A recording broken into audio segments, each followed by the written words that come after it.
Agora, tem uma pergunta aqui que ela é, eu diria que talvez todo missionário que sai do Brasil já deve ter ouvido essa pergunta. Por que a gente deve fazer missões em lugares distantes? Europa, África, Oriente Médio, Ásia. Assim, a gente na nossa cidade tem tantas pessoas que precisam ouvir do Evangelho, né? Isso, certeza que toda pessoa que fala assim, vou fazer missões no estrangeiro, ouviu essa pergunta. Como é que a gente pode ter uma visão equilibrada desse assunto para a gente compreender que a missão ela é dentro do contexto que a gente vive, mas também é em outros lugares? Boa. Eu já ouvi várias vezes essa pergunta, principalmente quando fui conversar com pessoas e falar a respeito de uma possibilidade de ir para fora do país, né? Muitas pessoas chegaram para mim, mas por que você vai para fora sendo que você pode fazer aqui? E eu não discordo, né? Mas a gente tem que tomar cuidado da forma como a gente pensa, né? Porque se eu pensar somente dessa forma, onde, por que eu vou para fora fazer missões sendo que tem tanta necessidade aqui? Na verdade, a necessidade ela está à nossa volta, né? Todo lugar há uma necessidade e algo que a gente pode fazer, Uhum. né? Mas se eu não tomar cuidado, eu posso até não estar pensando, não querendo dizer, mas eu tenho que tomar cuidado porque eu poderia estar da mesma forma insinuando algo no sentido. Então, quer dizer que só essas pessoas aqui precisam ouvir de Jesus, só as pessoas da minha cidade, só as pessoas do meu bairro, e as outras pessoas que estão lá, não. Né? Por que essas aqui merecem mais Jesus É. do que as outras? Né? Jesus não morreu por essas, mas também morreu por aquelas. Uhum. Não existe a mesma necessidade que essas aqui precisam, né, de ouvir a respeito do evangelho, aquelas Uhum. lá também não. E aí eu acho que cabe a Deus a selecionar e trabalhar para usar as pessoas, né, Uhum. como ferramentas na mão dele. Né? Então, eu já ouvi isso. Uma outra, pegando o gancho dessa pergunta, uma outra coisa que eu lembro de escutar, talvez dentro do contexto do Brasil, eu diria, né? O que eu ouvi muito falar, mas vai fazer missões na Europa, né? Uhum. Quando muitas vezes, quando se fala, como é que eu diria, a visão limitada de missões dentro da igreja brasileira ainda é muito aquela coisa assim voltada para o assistencialismo, né? Então, ou É. seja, a missão está relacionada àquela questão do paternalismo, de eu vou, faço alguma caridade e aí então prego o evangelho né? Então, ou seja, teria que ser na África, teria que ser onde há miséria. Quando, na Uhum. verdade, por exemplo, a realidade da Europa hoje, né, é uma realidade triste, né? Porque se a gente for analisar a questão de pobreza, eu diria que essa geração, né, pós-moderna que existe Uhum. aqui dentro da realidade da Europa, ela talvez seja muito mais pobre ou paupérrima, Uhum. né? A nível espiritual ou da carência de Deus, do que talvez na África. Né? É. Então, é algo que a gente tem que tomar muito cuidado, né? A forma como a gente pensa. É interessante você falar isso, porque a gente nunca fala da Europa como um campo missionário, né? E o cenário hoje da Europa, a gente vai até falar um pouquinho mais para frente, são do cristianismo caindo assustadoramente nos lugares que foram berços da reforma protestante, né? E que hoje o cristianismo está assumindo, ou seja, não deixa de ser um campo missionário, né? E a gente precisa de missionários também na Europa, precisamos na África, precisamos no Nordeste, mas também na Europa, né? Essas pessoas precisam conhecer do amor do Evangelho. E é interessante porque essa pergunta eu fui refletindo e a resposta que eu teria para elas é: mas para o Evangelho chegar no Brasil, nós também precisamos de alguém que saísse de outro país para trazer para cá. Ou seja, nós somos frutos de missionários que há séculos atrás estavam aonde você está, na Europa.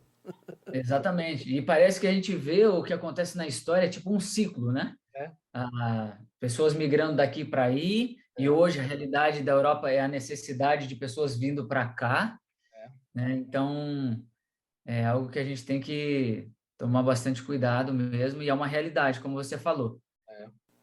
Agora, Eu lembro, há 12 anos atrás, eu tive uma experiência interessante de ir para a China. Fiquei 2 meses lá a trabalho e foi uma imersão numa cultura totalmente oposta à cultura brasileira, tanto na forma de pensar, de se vestir, de comer e tal.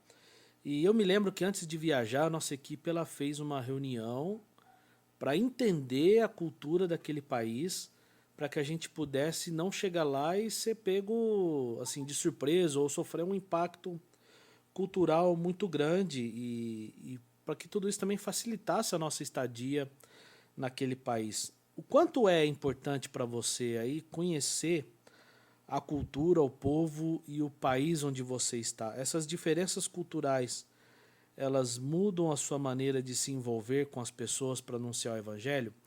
Eu estou fazendo essa pergunta porque nessa experiência eu tive que entender muito o comportamento do chinês até para aplicar o treinamento da empresa pela qual a gente estava levando o serviço, né? O quanto que você tem a dizer para quem está se preparando para atuar no contexto europeu, para que ele possa compreender essas diferenças culturais? Olha, eu acho que independente do local que você vai, seja dentro do próprio país, né? Como eu falei antes, a realidade de sair do sul do país, né, que é colonizado por europeus, e ir lá para o norte, que tem uma outra cultura, né? Já existe um choque cultural Uhum. muito grande dentro do nosso próprio país, que fala exatamente a mesma língua, talvez expressões, sotaques diferentes. Mas Uhum. quando você vai para um outro país, para um outro continente, para um outro contexto, né? Eu penso que é um ponto essencial dentro do processo de preparação para o campo, Uhum. né? Então, estudar a respeito da cultura, da língua, conhecer a história, são coisas que vão ajudar muito, né? É, nada vai ser diferente do que você chegar e vivenciar, mas te ajuda e contribui bastante a forma de você entender, a forma de pensar. Então, assim, respondendo a pergunta, é um fator essencial. Tá. Agora você comentou um pouquinho do cenário da Europa, né? Uma pobreza espiritual muito grande quando a gente falou um pouquinho do movimento missionário para outras localidades e não na Europa. É interessante a gente ouvir isso porque a Europa ela foi um berço de missionários para o mundo inteiro, né? Onde iniciou a Reforma Protestante, onde o Evangelho também se espalhou por todo o mundo e atualmente ela tem um índice de muito baixo de igrejas, né? Muitas igrejas estão fechando e até se tornando bares, né? Pesquisas indicam que há sinais, que não há sinais de crescimento na Europa do cristianismo. Muitos pesquisadores, teólogos dizem que a Europa até vive um cenário de pós-cristianismo. E as razões elas são variadas, né? Desde a falta da colaboração de igrejas, a influência do catolicismo, que eu imagino que seja aí bastante o contexto de Portugal, expansão do islamismo que a gente vê mais para o centro ali da Europa, o liberalismo, o secularismo e até a influência das grandes antigas guerras, né? Da segunda, da primeira e da segunda guerra, tem um contexto aí de guerra também na Ucrânia que também tem se tornado mais um desafio. Essas características deixaram as igrejas europeias carentes de atributos essenciais, isso segundo pesquisas, como o discipulado, bons obreiros, uma educação missionária e pior, a ausência da autoridade bíblica na vida dos cristãos. Nesse tempo que você está em Portugal, nesse um ano, como é que você está enxergando esse cenário? Por que você acredita que isso é pouco refletido aqui nos países da América? E como é que você acha que esse cenário triste que a gente tem comentado da Europa, ela deve chamar a nossa atenção aqui do Brasil? Como é que a gente pode ser um ponto de apoio para esses missionários que têm esses desafios no território europeu? Olha, eu fico feliz que a gente tem estatísticas que acabam comprovando, né, e nos ajudando a ter um entendimento, uma compreensão melhor da realidade aqui. né? E realmente isso daí que você falou é uma realidade com relação à questão das igrejas. Eu vou te dar uma perspectiva de alguém que está há muito pouco tempo no campo ainda, então talvez não seja a avaliação que eu faço é um período muito curto de tempo, né? Aham, Mas dentro das pesquisas que a gente fez, nesse processo de estudar um pouco a questão do contexto da realidade aqui, a gente comprova isso, né? Então, isso nos ajuda a ter um entendimento melhor, né? Então, eu creio que essas informações, elas estão chegando, estão mais acessíveis cada vez mais para a igreja, né? Então, o que eu oro é para que, e aí me lembro do texto lá de Mateus, capítulo 9, o finalzinho do capítulo ali de Mateus, quando Jesus, né, olha para aquelas pessoas e ela fala que a seara é grande, mas poucos são os trabalhadores, aham, né? E o que Jesus fala ali para os seus discípulos ao virar, né, a se virar para eles ali, ele fala assim, ó, então vocês orem, né? Então, a partir do momento que eu penso que a igreja brasileira tem essa ideia dessa realidade, né, e tome para si essa responsabilidade de que pode ser uma resposta nas mãos de Deus para isso, e fazendo o papel dela, né, de orar, eu aham. creio que eu creio que é possível, né, mudar essa realidade, né? Agora, como que vai ser, quanto tempo, isso é uma coisa que é difícil, né? A gente avaliar, né? É, Então, mas eu creio que é possível, Dani. Essas informações, eu acho que elas chegam, a gente tem o acesso à informação. Agora é um outro ponto também, quando eu falo em informação, que a gente tem que tomar cuidado também, né? Que é, nesse momento que a gente vive de fake news e não sei o quê, aham, é para tudo, né? Então, acho que as informações devem ser buscadas em sites ou através de organizações aham, que sejam idôneas, né? é, Então, é. E segundo essas mesmas pesquisas, levando para um cenário mais aí de Portugal, né? Portugal o protestantismo é considerado uma religião de estrangeiros. Se isso estiver errado, você pode corrigir, não tem problema. Mas que tem pouco alcance aos portugueses, onde o catolicismo ele é predominante e cerca de 79,5% da população portuguesa é católica, ou seja, 8 em cada 10 portugueses são católicos. Como que você vê esse desafio? Como é que vocês são desafiados a quebrar essa barreira para alcançar o povo português?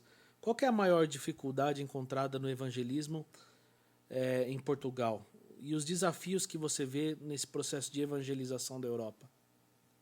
eu acho que o grande desafio é quando você quer implantar, por exemplo, a forma que o evangelismo acontece no Brasil ou na América Latina, né, a forma como é feito a questão de evangelismo. Eu estou falando assim, eu estou falando a questão de técnicas, né? Não estou Uhum, falando na questão da mensagem. A mensagem é uma, ela não uhum, muda, né? Mas eu estou falando a forma como se apresenta o evangelho aí e as coisas que funcionam aí para que as pessoas tenham entendimento. A realidade da Europa é um pouco diferente, né? uhum, Porque como a gente acabou de falar, fazendo uma comparação, por exemplo, não só da África, mas países um pouco mais pobres, né?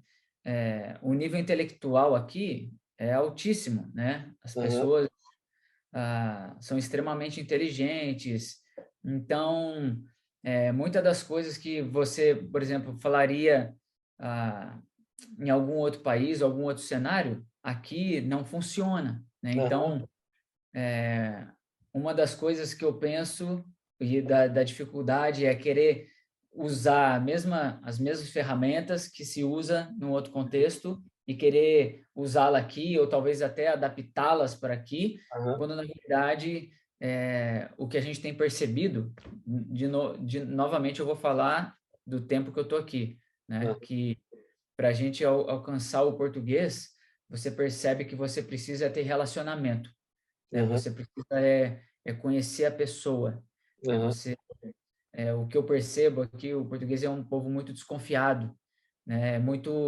É muito apegado às tradições, né? Então, para você quebrar isso, né? Primeiro que não sou eu que quebro, mas Aham, a gente precisa se envolver, né? aham, Então, aquela questão, de novo, do alto custo, até que ponto eu estou disposto a caminhar com essa pessoa, né? É uma realidade que, tipo, quando você vai tentar mensurar isso, aham, talvez você percebe que é difícil de você ter essa variação, porque isso leva um pouco mais de tempo, aham. né?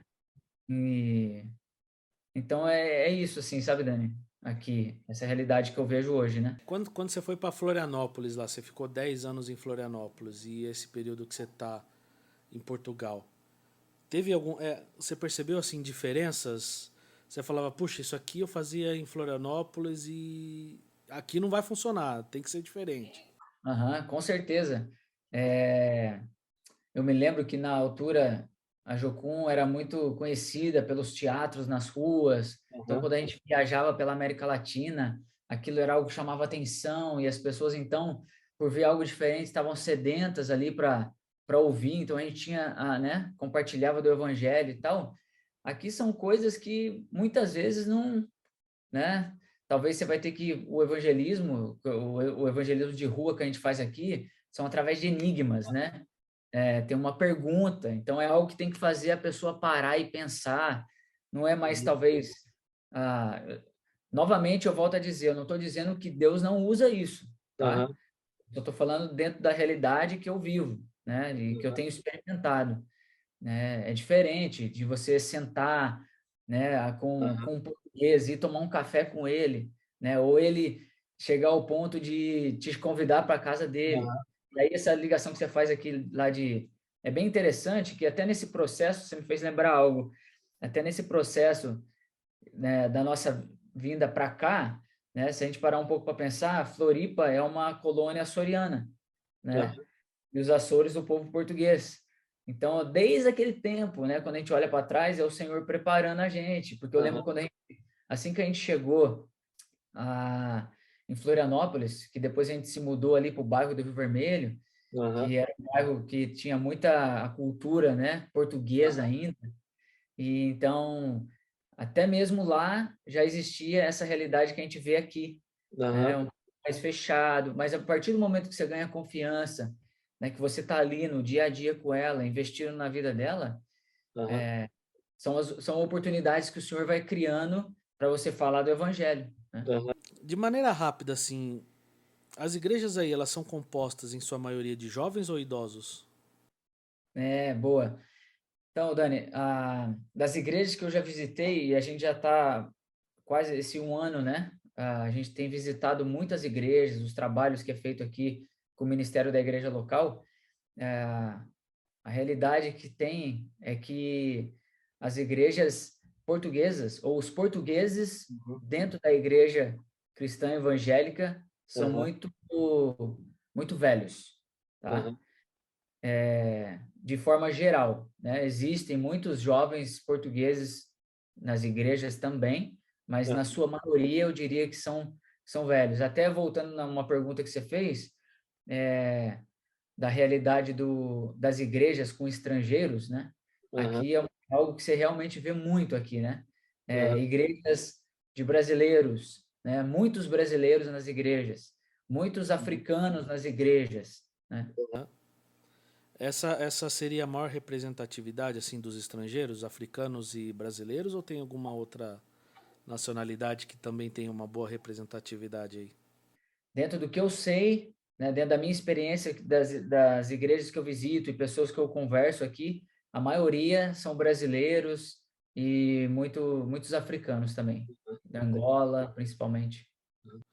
E uma pergunta que enviaram aqui que eu achei interessante é a gente no Brasil enxerga o trabalho feminino dentro das igrejas de uma maneira. Como é que é visto esse trabalho aí em Portugal? Então, aqui depende muito da denominação. Eu Aham, acho que é como na realidade do Brasil, né? Depende muito da denominação, aham, a, da, da doutrina, da declaração de fé da igreja. Aqui você percebe que tem o movimento, né, o pentecostalismo é grande, né? O aham, movimento pentecostal tem crescido bastante aqui em Portugal também. Aham. Então depende muito da denominação e da igreja. Não tem problema com a questão do ministério feminino, Aham. já tem outros olhos para isso. Aham.